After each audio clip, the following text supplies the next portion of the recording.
Hello Scorpio, my name is Maya and welcome to my YouTube channel. Go ahead and hit that subscribe button, like and comment on this video if it just so happens to resonate with you.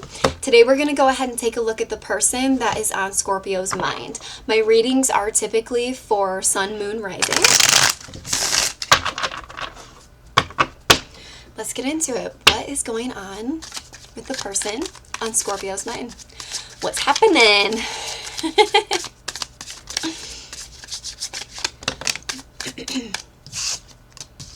Seems what's happening is someone's being really indecisive towards this connection, towards something to do with this connection. It could be, this person's not taking any action right now, and I feel like that's really got you up in your feels, sort of wondering, like, you know, what's going on. I do feel like this person's trying to take a lot of time out for themselves to sort of think clearly. Maybe this is someone who has a lot going on all the time, not just physically, but mentally. They have sort of, their mind's kind of chaotic, if you will.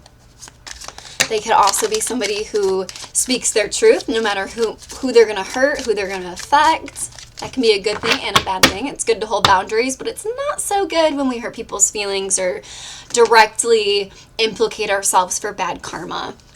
The way they're viewing you as the Queen of Pentacles, they view you as very financially abundant, but also prosperous. Prosperous is the word I'm looking for, right? They view you as somebody that they could imagine just a very, very stable life with. Someone that will bring them out of their sadness. Whatever happened in this person's past, it brought them towards a lot of sadness, just a deep-seated feeling of sadness. And they've been taking a lot of time to heal with the Three of Swords reversed here. They've been taking quite a bit of time to heal, actually. But bottom of the deck, I don't know if you guys can see it, Lover's card. This union was divinely guided. Now, whether it was divinely guided for you two to sort of stay together, or for you two to come together, learn lessons, and then go about your own ways so you can take those lessons back out with you into the world, into other connections, but mostly into the world, right? Relationships can really teach us a lot of things that we didn't even knew we needed to know. Right? That's the beauty of relationships. It's all so fluent. Anyways, how does this person feel?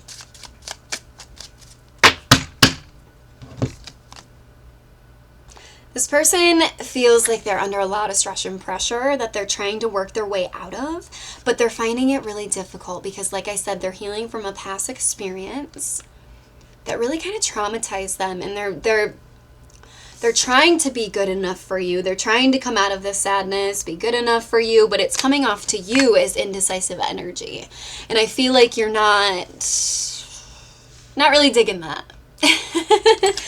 Yeah, you're not really digging that as much. For some of you, you're really working on your own stability and finances so that you can just kind of be whole and complete without anybody. I feel like for some of you, that's sort of the dream, so that way when things don't work out romantically, it's kind of like, it's painful, but it won't be as painful as if you rely on someone else financially and then it ends, right? Because then we have to deal with the heartbreak of losing the person, but we also have to deal with the heartbreak of sort of losing that provincial future, that future that we had in our heads. And a lot of that does have to do with finances, you know. I'm kind of the opinion, me personally, I don't like to talk about myself too much, but I'm of the opinion that money kind of needs to go in our soul, in our culture, in our society. At this point, it's helping 1%, it's not helping 99%.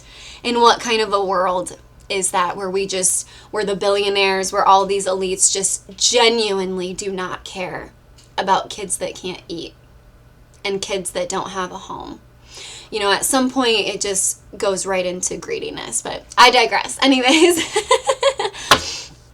this person's very sexually attracted to you in all ways. They fantasize about it. This person could also have some unhealthy habits that you've picked up on. And what I'm getting is that those habits run a lot deeper than even you think. And always remember, when we're dealing with people with certain habits, that aren't necessarily up to our boundaries or standards, it can be really, really intriguing to try and change that person, to help that person, to change them. But always remember, at the end of the day, that person has to want to change. Me, myself, I've been through addiction. I'll say it. I'll probably do a video on it, on addiction specifically, and how it has to do with sort of light workers and spirituality, how it kind of tries to get us all first. I will definitely do a video on that. Light workers struggle a lot more with addiction, but like I said, we'll do a video on that. Yeah, this person has addictive tendencies. And I feel like many of them may be sexual. Maybe they come off as kind of a player, or maybe more than come off. Maybe this person is kind of up to no good with other energies that really bothers you. But it's more than that. It's more than just being physical with other people. This person at deep down, you may be dealing with a Capricorn, but this person deep down, they know they have a lot of issues to work on. That's why they're actively trying to heal themselves. They're trying to heal that shadow side of themselves. But your guard's kind of up anyway, because you can sense this at a very, very intuitive level. What is the advice in dealing with this person?